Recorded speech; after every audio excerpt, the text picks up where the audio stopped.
Beef വെച്ചിട്ട് ഇങ്ങനൊരു rice നിങ്ങൾ ഇതുവരെ ഉണ്ടാക്കി നോക്കിയിട്ടില്ലെങ്കിൽ ഒന്ന് ട്രൈ ചെയ്ത് നോക്കിക്കോളൂ കേട്ടോ. അടിപൊളി ടേസ്റ്റാണ്. പെട്ടെന്ന് തന്നെ നമുക്കിത് റെഡിയാക്കി എടുക്കാനും പറ്റും. അപ്പോൾ ഞാനിവിടെ ഒരു 1.5 കിലോഗ്രാം ബീഫ് കുറച്ച് വലുപ്പത്തിലുള്ള പീസാക്കി എടുത്തിട്ടുള്ളതാണ് കേട്ടോ. അപ്പോൾ എല്ലും നെയ്യൊക്കെ ഉള്ള പീസ് വേണം ഇതിലേക്ക് എടുക്കാൻ. അപ്പോൾ നമുക്ക് ഇതിലേക്ക് എക്സ്ട്രാ ഓയിലൊന്നും ചേർത്ത് കൊടുക്കേണ്ട ആവശ്യമില്ല.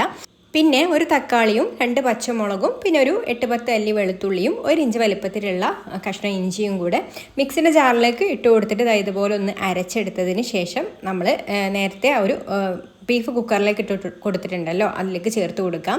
അപ്പോൾ നമ്മളിതിലേക്ക് ഒരുപാട് മസാലകളൊന്നും ചേർത്ത് കൊടുക്കുന്നില്ല കേട്ടോ. ഇതും പിന്നെ ഇതിലേക്ക് ഒരു മസാല മാത്രമേ ചേർത്ത് കൊടുക്കുന്നുള്ളൂ.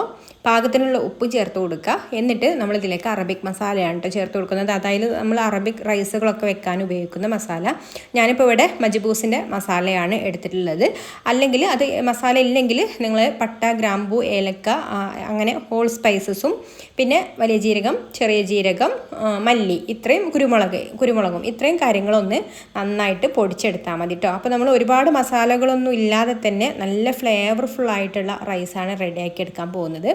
ഇനി എല്ലാം കൂടി ഇത് ബീഫിൽ നന്നായിട്ടൊന്ന് കുഴച്ച് കൊടുക്കുക. ഇത് മാത്രം ചേർത്ത് കൊടുക്കുന്നുള്ളൂ കേട്ടോ. പൊടികളായിട്ട് പട്ടയും ഗ്രാമ്പും ഏലക്കായും കൂടെ ഉണ്ട് കേട്ടോ ഇതിൽ, ഈ ഒരു പൊടിയിൽ. ഇനി നന്നായിട്ടൊന്ന് കുഴച്ചെടുത്തതിന് ശേഷം നമുക്ക് കുക്കർ അടച്ച് വെച്ചിട്ട് ഇതൊന്ന് നന്നായിട്ട് വേവിച്ചെടുക്കാം. വെള്ളമൊന്നും ചേർത്ത് കൊടുക്കേണ്ട ആവശ്യമില്ല കേട്ടോ. ബീഫിൽ നിന്ന് തന്നെ വെള്ളമൊക്കെ ഇറങ്ങി വരും. അപ്പോൾ ഇത് നന്നായിട്ടൊന്ന് വേവിച്ചെടുക്കാം. പിന്നെ വേവാൻ എടുക്കുന്നതിൻ്റെ സമയം നമ്മൾ ഒരു ബീഫിൻ്റെ മൂപ്പ് അനുസരിച്ചിട്ടിരിക്കും കേട്ടോ. ഇപ്പോൾ ബീഫ് ഇതാ നന്നായിട്ട് തന്നെ വെന്ത് വന്നിട്ടുണ്ട്. അപ്പോൾ ഇതിൽ ഒരുപാട് വെള്ളമൊന്നുമില്ല കേട്ടോ. ഈ ഒരു സ്റ്റോക്കും കൂടെ കൂട്ടിയിട്ട് വേണം നമ്മൾ റൈസിലേക്കുള്ള വെള്ളം അളന്നെടുക്കാൻ വേണ്ടിയിട്ട്. അപ്പോൾ ഞാനിവിടെ 2 കപ്പ് റൈസാണ് കേട്ടോ ഇതിലേക്ക് എടുക്കുന്നത്. അപ്പോൾ 2 കപ്പ് റൈസിന് 3 കപ്പ് വെള്ളമാണ് മൊത്തത്തിലായിട്ട് എടുക്കുന്നത്. അപ്പോൾ ഈ ഒരു സ്റ്റോക്കും കൂടെ കൂട്ടിയിട്ട് നമുക്ക് 3 കപ്പ് വെള്ളം അളന്നിട്ട് ഈ ഒരു കുക്കറിലേക്ക് തന്നെ അങ്ങ് ഒഴിച്ചു കൊടുക്കാം. ഇനി ഇതൊന്ന് തിളച്ച് വന്നതിന് ശേഷം നമുക്കിതിലേക്ക് പാകത്തിനുള്ള ഉപ്പ് ചേർത്ത് കൊടുക്കാം. അപ്പോൾ വെള്ളത്തിൽ നമ്മൾ ഉപ്പ് ചെക്ക് ചെയ്ത് നോക്കണം കേട്ടോ, ആ റൈസിൽ പിടിക്കാനുള്ള ഉപ്പ് ഉണ്ടോ എന്നുള്ളത്. അതുപോലെ നമ്മൾ ബീഫ് വേവിച്ചെടുത്തിട്ടുണ്ടെങ്കിൽ കൂടുതൽ ഉപ്പ് ചേർത്ത് കൊടുത്തിട്ടുണ്ടെങ്കിൽ അത് നോക്കിയിട്ട് ഉപ്പ് ചേർത്ത് കൊടുത്താൽ മതി.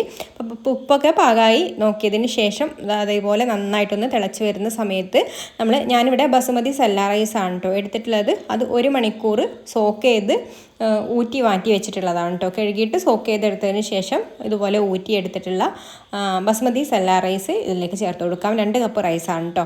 അപ്പോൾ അത് ചേർത്ത് കൊടുത്തതിന് ശേഷം ഇതുപോലൊരു ഡ്രൈ ലെമണും കൂടെ ചേർത്ത് കൊടുക്കുന്നുണ്ട്. ഇനി നമ്മൾ ഇതിൽ നിന്ന് ബീഫ് ഞാൻ മാറ്റി വെച്ചിട്ടുണ്ടായിരുന്നു കേട്ടോ, ഒരു സ്റ്റോക്ക് അളന്നെടുക്കാൻ വേണ്ടിയിട്ട്. ആ ഒരു ബീഫും ഇതിൻ്റെ മുകളിലേക്ക് ഇട്ട് കൊടുത്തതിന് ശേഷം കുക്കർ അടച്ച് വെച്ചിട്ട് നമുക്ക് ഒറ്റ വിസിൽ വന്നാൽ മതി കേട്ടോ.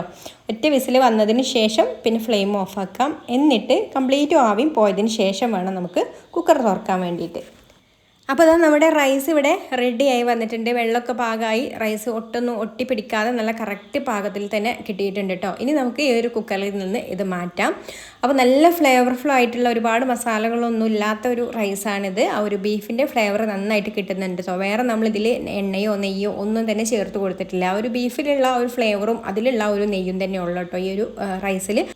അപ്പോൾ ഒന്ന് ട്രൈ ചെയ്ത് നോക്കിക്കോളൂ. ഇഷ്ടമായിട്ടുണ്ടെങ്കിൽ ലൈക്ക് ചെയ്യാനും ഷെയർ ചെയ്യാനും ചാനലൊന്ന് സബ്സ്ക്രൈബ് ചെയ്യാനും ഫേസ്ബുക്കിലാണ് കാണുന്നതെന്നുണ്ടെങ്കിൽ പേജ് ഒന്ന് ഫോളോ ചെയ്ത് സപ്പോർട്ട് ചെയ്യാനും കൂടി മറക്കല്ലേ. അപ്പോൾ ഞാൻ മറ്റൊരു നല്ല റെസിപ്പിയുമായിട്ട് അടുത്ത വീഡിയോയിൽ കാണാം. താങ്ക്